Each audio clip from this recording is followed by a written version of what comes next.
अस्सलाम वालेकुम, मैं हूँ आपकी मेज़बान शबाना मनियार और प्रोग्राम है तुमसे है ज़माना। इस प्रोग्राम में हम उन शख्सियात से आपकी मुलाकात करवाएंगे जो अब तक इतनी दहाइयों के बाद इस मुल्क में जो होता जा रहा है उसके लिए वो कहते हैं now is the time to stop. मेरे आज के मेहमान का ताल्लुक़ लॉ से है, इंसाफ से है।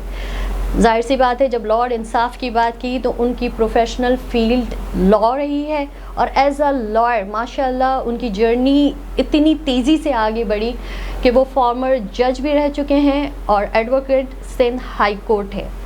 लेकिन इसमें एक जो मैं कहती हूँ ना कि टर्निंग पॉइंट है, इनका एक स्लोगन है जो मैं आपके साथ शेयर करना चाहूँगी। वो है feudalism has destroyed our generations, let's educate everyone, let's do something for Sindh Pakistan. But I don't think so कि just for Sindh, for overall Pakistan.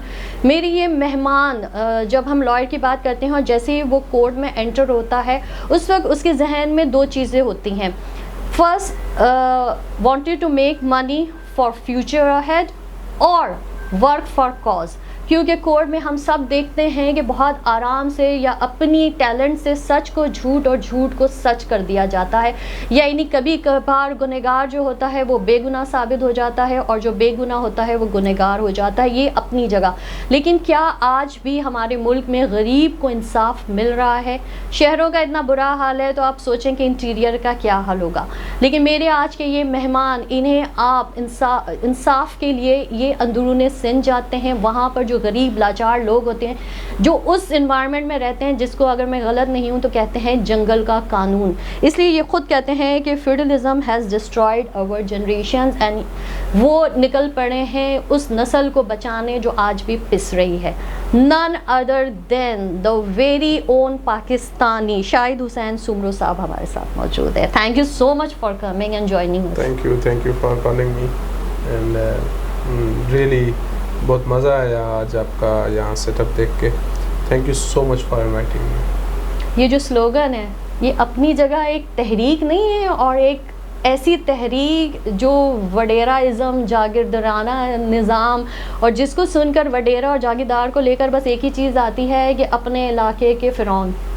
और आई थिंक कि सब नहीं है।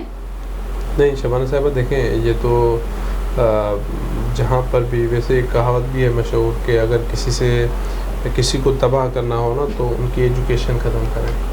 तो जहाँ भी देखें कि फ्यूडलिज़म है वहाँ पर एजुकेशन है ही नहीं, क्योंकि दे डोंट अलाउ कि भाई कोई आए, कोई पढ़े लिखे फिर हमारी वो फ्यूडलिज़म को चैलेंज करे और हमारी वो बाप दादा और पुश्त बाय पुश्त जो सिस्टम चला आ रहा है। दुनिया कहाँ से कहाँ पहुँची शबाना साहब, हम दुनिया घूमते हैं रियली हम सोचते हैं कि दुनिया पता नहीं क्या कह रही है। लोग जो है अभी नासा वाले और दीगर लोग मिलके ऊपर स्काई में जो है ना कोई बस्ती बनाने के लिए सोच रहे हैं कि वहाँ पे हम किस तरह जो है ना रहाइश अख्तियार करें, और दुनिया पता नहीं कहाँ पहुँची। और आज भी हम सिंध में अगर जब बैठ के और पाकिस्तान की हम बात करते हैं तो देखिए हम फ्लड को फेस नहीं कर पा रहे हैं। आज भी हमारे पास जो है ना वो एजुकेटेड तबका नहीं है जो कि जैसे कि अभी ये फ्लड का और ये बारिशों का मौसम आया कि लोगों को फिर उठ के निकलना चाहिए। लेकिन शायद आपको नहीं लगता कि जो एजुकेटेड तबका जो करना भी चाहता है उसे करने नहीं दिया जाता, या वो डर जाते हैं या वो बैठ जाते हैं? ये देखें ना, ये तो मैं नहीं समझता हूँ कि करने नहीं दिया जा रहा है, वो उनकी खुद विल नहीं होती है। मैं समझता हूँ कि आप जो कहना चाहती होंगी कि ये जो CSS अफसरान हैं जो कि अपनी सीटों पे आ जाते हैं, बड़ा पढ़ लिख के और अफसर बन जाते हैं, मगर वो फिर कुछ कर नहीं पाते, उनको करने नहीं दिया जा रहा है। मैं कह रहा हूँ आज भी अगर वो ऑफिसर उनके पास विल हो ना चेंज के लिए, तो एक अपना आदमी अगर पढ़ा लिखा हो ना वो पूरे अपने डिस्ट्रिक्ट को संभाल सकता है। एक आदमी कर सकता है बहुत ईजीली अपने राइट्स के लिए जो है ना वो हर जगह जा सकता है। अब ये पूरे फ्लड का ये जो सिस्टम चल रहा है, मैंने हाई कोर्ट में जाके पिटीशन फाइल की कि जजेस को मुकर्रर किया जाए और क्या क्या इंफ्रास्ट्रक्चर बनाना चाहिए कि भाई आइंदा नहीं 6 महीने के बाद फिर बारिश आ जाए हम क्या करेंगे, यही रोना फिर हम दोबारा कर लेकिन लेंगे। आपको नहीं 2010 लगता कि में ये बात तो एक अलग ही चली जाएगी, उसके लिए मैं आपको दोबारा बनाऊंगी, जैसे कि वो कहते हैं ना काराबाग डैम, और उसके लिए भी बड़ी सियासत कही गई, सिंध में नहीं बनने दिया, और काश कि अगर वो बनने दिया जाता तो आज इतने लोगों के कालाबाग डैम देखे ना, वो एक बहुत वो एक अलग सब्जेक्ट है, उसको हम अलग रखेंगे। वो तो कभी आप मेरे साथ घंटों उधर उस पे बैठ जाए तो मैं आपको बताऊंगा कि वो कितना खतरनाक है। नहीं आज तो मुझे शाहिद हुसैन वो बनना भी नहीं चाहिए। मैं ये बात कर रहा हूँ कि स्मॉल डैम्स बनाएं, जैसे कि हमारे हैं पे दादू में भी स्मॉल डैम है, मगर वो उनकी कोई कंस्ट्रक्शन या वो देखभाल दोबारा नहीं होती है तो फिर वो टूट जाते हैं। तो इस तरीके से हमें कुछ करना चाहिए। चलो भाई स्मॉल डैम्स के अलावा कोई हल निकालना चाहिए, कुछ हल तो निकालना है ना। 2010 में जो है ना फ्लड आई थी, हमने तबाही, और आपको नहीं लगता है 2022 में दोबारा बहुत अनकरीब हम 100 मतलब कह सकते हैं कि 100वीं इंडिपेंडेंस मनाने जाएंगे इंशाअल्लाह, अल्लाह ताला पाकिस्तान को अपने हिफ्ज़ व अमान में रखें। लेकिन इतने दहाइयों के बाद भी हम वहीं खड़े हैं, गरीब तबका वहीं खड़ा है जहां वो 47 में था। देखिए उसमें तो अभी लगभग कोई 25 साल तो अभी हमने बट इस बहुत जी, लेकिन आपको नहीं लगता है कि एक आज़ाद मुल्क के लिए 75th बहुत होता है, बहुत होते हैं। शबाना साहिबा मैं क्या 75, आप देखें हमसे हमारे बाद जो है ना चाइना हमारे बाद उनकी हिस्ट्री है, हमारे बाद जो है वो बांग्लादेश को देखें, आप छोड़े ना, बड़ी मिसाल मलेशिया की बात है ना, मलेशिया देखें, छोटे सिंगापुर को देख लें। आप ये कहें ना इतना सा छोटा एक पिद्दू सा जो है ना, वो सिंगापुर ने क्या दुनिया में कमाल करके दिखाया। सही। और आप चाइना को देखें। अच्छा आप भी बड़े बड़े आपने कमाल किए हैं, मैं कह रही हूँ ना सब्जेक्ट दूसरी जगह जा रहे हैं, लेकिन आज हमारे व्यूअर्स जानना चाहते हैं शाहिद हुसैन सुमरो की सेल्फ जर्नी। दूसरा ये कि जैसे मैंने शुरू में कहा था, एक लॉयर के लिए 2 ऑप्शन होते हैं जब वो कोर्ट में एंटर होता है, जब वो प्रोफेशनल लाइफ में आता है, कि या तो उसको सच और झूठ को साबित करना नहीं करना, लेकिन उसका एक ही होता है कि पैसा बनाना है या वर्क फॉर कॉज। देखें ये डिसीजन आपने कब लिया? कोई भी शबाना साहब बेसिकली तो मैं शिकारपुर से मेरा ताल्लुक़ है, और शुरू से ये था कि मुझे वकील बनना है शुरू से, और ये जो है ना वो मेरा पैशन है कि मैं वकील जो है बनूं और वकालत जो है मैं करूं, और वकालत से मुझे मोहब्बत है, तो वो शुरू से सही। तो मैंने फिर इब्तदाई तालीम अपनी शिकारपुर से ली, और फिर कराची में 2002 में शिफ्ट हो गया, फिर यहाँ मैं कॉलेज में पढ़ा, फिर यहाँ की एजुकेशन, फिर उसके बाद जो है मैं वकील बन गया। फिर पाकिस्तान के बहुत नामवर वकील हैं रशीद रिजवी साहब, जस्टिस रशीद रिजवी साहब, उनके साथ मैंने 5-6 साल काम किया, और फिर जुडिशरी में इंडक्ट हो गया और जज बन गया। जज बन गए, ये मैंने शायद जब आए थे तभी मैंने कहा था, शायद बहुत मतलब जज इज समथिंग एल्स ना, मतलब कहाँ। देखिए बात ये है कि आपको काम करने दिया, क्योंकि हमारे यहाँ लॉबी सिस्टम है। नहीं, हमारी जुडिशरी में ये लॉबी सिस्टम नहीं होता है, बिल्कुल नहीं है, और ये सियासत व्यासत में होता है, या दूसरे आप CSS करके आ जाएं तो आपको उनके पॉलिटिशियंस के अंडर रहना होता है, तो जैसे बार काउंसिल हो गया, वहाँ फेवरिज्म नहीं होती। नहीं, मैं नहीं समझता वो, that is another thing. Judiciary में you have to pass orders, you have to pass judgments, you have to deal the matters जो आपके पास हैं, जो आपकी जुरिसडिक्शन में है। तो हम बिल्कुल टोटली जुडिशरी में समझता हूँ कि इंडिपेंडेंस है, और उनमें वहाँ पे कोई मुदाखलत नहीं है। बाकी ये है कि मैंने क्यों जुडिशरी में गया और क्यों वापस आया। मैं I am a big follower of Quaid e Azam Mohammad Ali Jinnah. Quaid e Azam Mohammad Ali जना has remained judicial magistrate for a period of 6 months, and in order to follow his legacy I joined judiciary, और फिर मैं आ गया 1.5 साल के बाद, और अभी फिर देखें आप। लेकिन देखें उस वक्त तो आप अपने आगे बढ़ रहे थे, जुडिशरी हो गया, कोर्ट हो गया, लॉ हो गया, यही आपकी एक लाइफ चल रही थी ना। लेकिन ये टर्निंग पॉइंट कब आया जब आपने देखा कि जुल्म हो रहा है, मतलब बड़े शहरों में भी इंसाफ नहीं मिल रहा, तो मैंने कहा ना देही इलाकों की तो मैं भूल ही जाऊँ। तो ये जो जुल्म के ख़िलाफ़ जो आप उठ खड़े हुए हैं, और जिसके लिए आपको बहुत सारे थ्रेट्स भी आए होंगे, रोका भी गया होगा, कहा भी गया होगा कि रुक जाओ। शबाना साहब मैं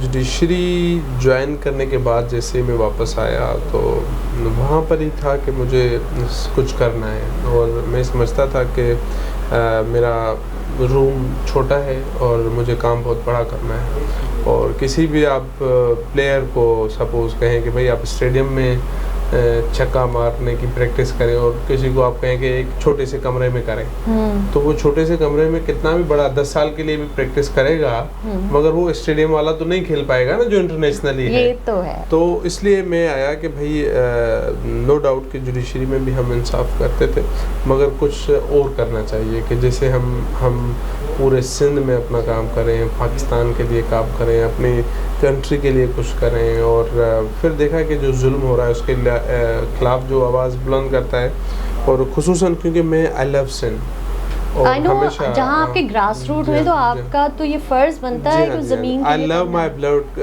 country Pakistan and I love Sindh. मैं बहुत प्यार करता हूँ सिंध से और मुझे बहुत दर्द है सिंध के लिए, और इसलिए मैं समझता हूँ कि सिंध के लिए जो काम करते हैं उनकी आवाज़ भी दबाई जाती है।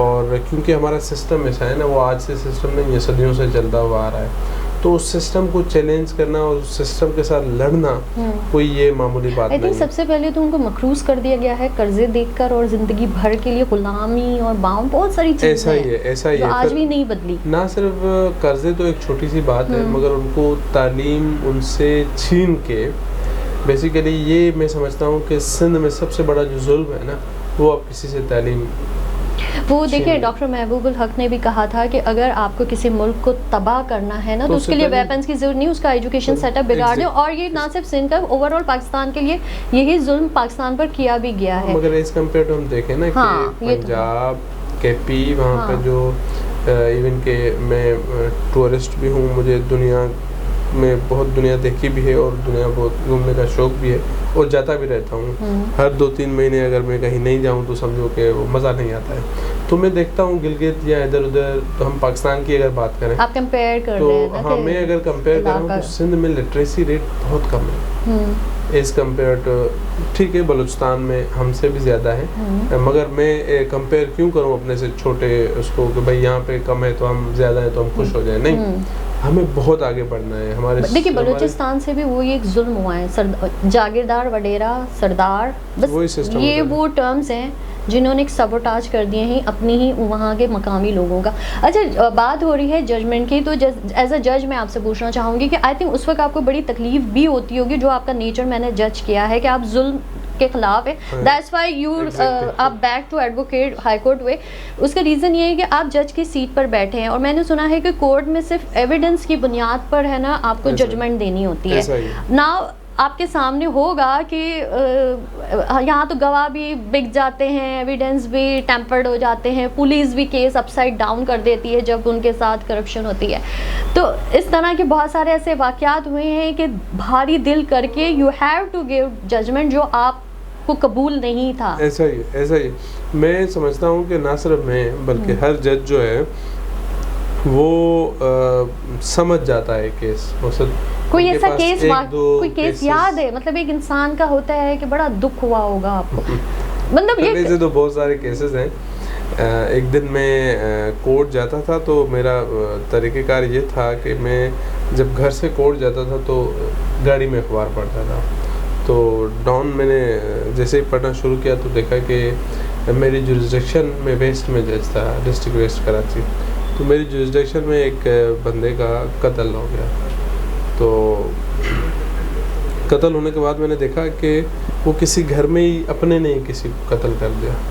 तो वो फिर रिपोर्ट भी मेरे पास आ गई, वहाँ मैं गया तो देखा कि रिपोर्ट भी आ गई मेरे पास, मगर मैंने देखा कि ये ऐसा पॉसिबल कैसे हो सकता है कि अचानक गोली चलने से कोई मर गया मसद। और फिर मैंने जब मालूमात करवाई और मैं उसमें डीपली गया, केस को मैंने स्क्रूटनाइज़ किया, बड़ा दुख हुआ कि यार ये कैसे हो सकता है। फिर मैं डीपली गया तो देखा कि वो उन्होंने अडॉप्ट किया हुआ था, इवन कि वो अडॉप्टेड भी नहीं इन सेंस, बल्कि वो ऐसा था कि मिल गया था, जब छोटा बच्चा था तो वो मिला था उनसे। तो फिर उस पर मैंने एग्जीबिशन वगैरह दोबारा करवाई, खुद मैंने उसमें इंटरेस्ट लिया और दोबारा एग्जीबिशन करवाई और फिर दोबारा इन्वेस्टिगेशन वो ख़त्म करके आ गए थे केस को।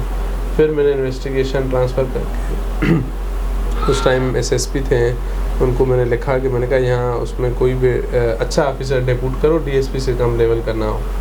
तो फिर खैर उसमें वो इन्वेस्टिगेशन हुई जिसमें वो पता चला कि नहीं, वो किसी और पर्पस से उसको मारा गया था। तो वो ऐसे ही गोली नहीं चली थी कि घर में बैठे हुए ऐसे गोली चल गई कोई मर गया, तो वो पर्पस कोई और था।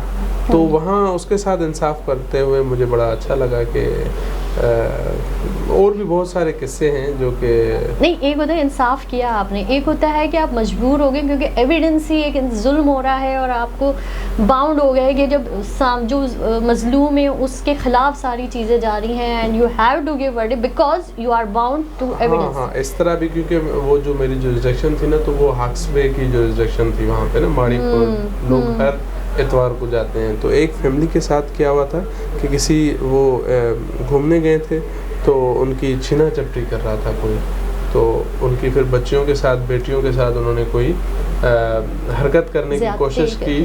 तो बाप जो है आगे बैठा था, माँ और अगली सीट पे बैठी हुई थी। तो वहाँ पर जो है ना हुआ यूँ कि उन्होंने थोड़ा रेजिस्टेंस किया, तो उन्होंने बाप को गोली मार दी। और बच्चियाँ जो है फिर वो भी रिपोर्ट हुआ, तो मैंने SHO को बुलाया कि ये क्या हुआ है। मैंने कहा बंदा गिरफ्तार करो। फिर SHO ने बड़े एफर्ट्स लेके बंदा गिरफ्तार किया, मगर आगे चल के हुआ यूँ कि उनकी जो बेटियाँ और बेगम थी, उन्होंने कहा कि ये लहरी गैंगवार है और ये है, हम ये केस चलाना नहीं चाहते, हम उनके खिलाफ बयान भी नहीं देना चाह रहे केस वापस। तो I was really seriously hurt कि देखें मैंने कितनी कोशिश की पर्सनली कि वो गिरफ्तार हो जाए, और पर्सनली मैंने SHO को, DSP को, SSP को बुलाया और उनको कहा कि भाई मुझे बंदा चाहिए, जो क्योंकि कैसे कोई फैमिली के साथ जाता है और आप जो है ना उसके बच्चों के सामने बाप को मार लेते हैं, और छीना चपटी, कोई मोबाइल, कोई 500-1000 के चक्कर में। तो वहाँ फिर बच्चियों ने जो है ना वो आगे नहीं बढ़ी और उन्होंने स्टेटमेंट वगैरह रिकॉर्ड नहीं कराया, उसमें उसको फेवर हो गया और उसमें मुझे बड़ा दुख हुआ कि अच्छा, आपने कहा कि हाँ, आपने अपने उसमें स्लोगन में कहा you want to educate people, ठीक है ना, एक शऊर देना है आपको। तो चले मैं अगर शिकारपुर की बात करूँ, जहाँ से आपकी ब्लड लाइन स्टार्ट होती हैं, तो आपने शिकारपुर से स्टार्ट करने में कितना चेंज ला सके आप अपने बलबूते पर? देखिए मनियार साहब में बेसिकली इशू ये होता है कि आप में विल होनी चाहिए किसी काम की। हम ये अंदाज़ा नहीं लगा सकते हैं कि मैंने कितने लोगों को एजुकेट किया, कितने लोगों को शऊर दिया और कितने लोगों को मैंने एजुकेट करने की कोशिश की, मगर मुझे फ़ील होता है कि अल्हम्दुलिल्लाह मैं अपने उसमें कामयाब हूँ। और वो इस तरह के अब लोग राइट्स के लिए आवाज़ उठाते हैं, पहले नहीं होता था। पहले हमारे आउट ऑफ कराची अगर हम देखें तो जो भी जुल्म होता था कुछ नहीं कहते थे। यही मेरा स्लोगन था कि भाई आ जाओ, शऊर देखिए वही बात हुई थी ना, जो आपने लियारी गैंग की बात की, वो डरते दुश्मनी किससे लेंगे हम। हाँ एग्जैक्टली, देखिए आखिर में हज़रत अली अलैहिस्सलाम का कौल है कि भाई जितना जुल्म के खिलाफ आप देर से उठेंगे उतनी आपको बड़ी कुर्बानी देनी पड़ेगी। तो आज आप, अगर मैं समझता हूँ कि आज मैं अगर उठ रहा हूँ और मुझे कुर्बानी, मेरे घर पे हमला हुआ, मैं जब कोर्ट में था तो हमला हुआ, उन्होंने पूरे गुंडों ने, वहाँ के जो फ्यूडल्स थे उन्होंने वो घेरा, और मैं वो लाइव भी आया कि देखें ये किस तरीके से हथियार लेके, गन्स लेके कोर्ट को उन्होंने घेरा हुआ है। फिर मेरे घर पे उन्होंने फायरिंग की और दीगर बहुत सारा इंसान फैमिली की वजह से थोड़ा पीछे हो जाता है, पीछे हटे कभी। रियली मुझे I am so thankful to my family as well कि उन्होंने मुझे कभी इस तरह मजबूर नहीं किया कि अब काफी हो गया। अच्छा, आपको पता है हमारे यहाँ एक सोच ये भी है, जैसे फॉर एग्जांपल मैं मतलब अपनी एक एग्जांपल देती हूँ, तो मैं कहती हूँ कि शाहिद हुसैन, मैं जैसे बेसिकली वो एक बुज़दिल होता है इंसान, या फिर वीक होता है, या अपने आप को एक्सक्यूजेस देता है कि हम है ना आपको फ्रंट में रखेंगे, कि शाहिद हुसैन सुमरो कर रहे हैं ना तो हम इनके पीछे हैं। लेकिन हम जिस तरह आपने एक स्टेप आगे बढ़ाया है ना, वो हिम्मत नहीं होती है।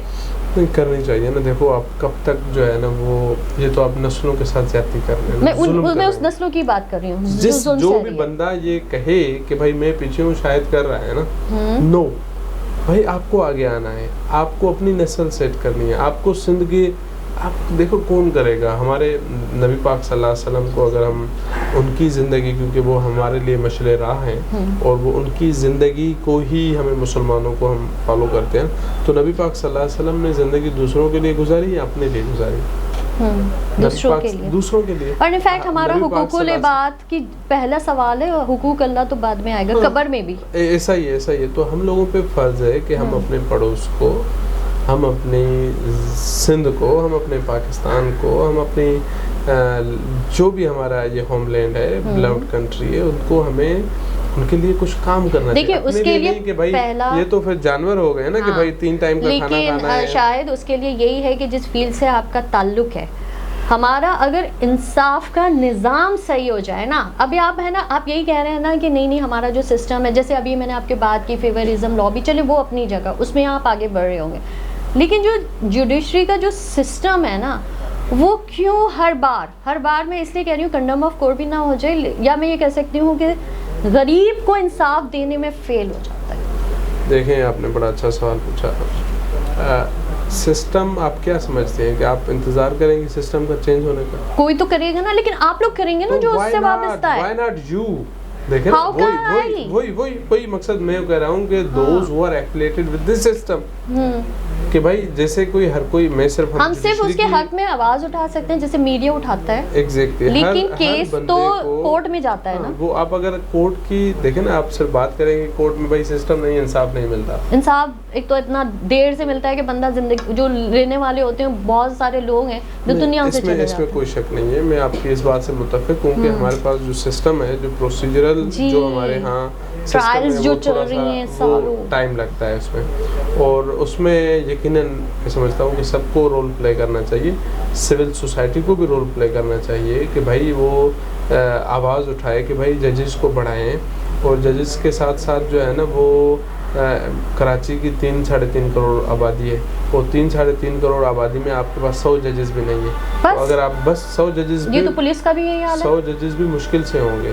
तो मैं समझता हूँ कि जजेस की हमें स्ट्रेंथ बढ़ानी चाहिए, और जजेस को एटलीस्ट, जो मैं समझता हूँ कि अगर हम कराची को हम 4 डिस्ट्रिक्ट ये और एक मलीर का डिस्ट्रिक्ट वो भी हम लगाएं, तो बेसिकली जुडिशरी के सिस्टम के मुताबिक हमारे पास 5 डिस्ट्रिक्ट हैं, और 5 डिस्ट्रिक्ट में मैं समझता हूँ कि कम से कम अगर आप बिल्कुल भी ना देना तो 100 जजेस एक डिस्ट्रिक्ट के लिए होने चाहिए।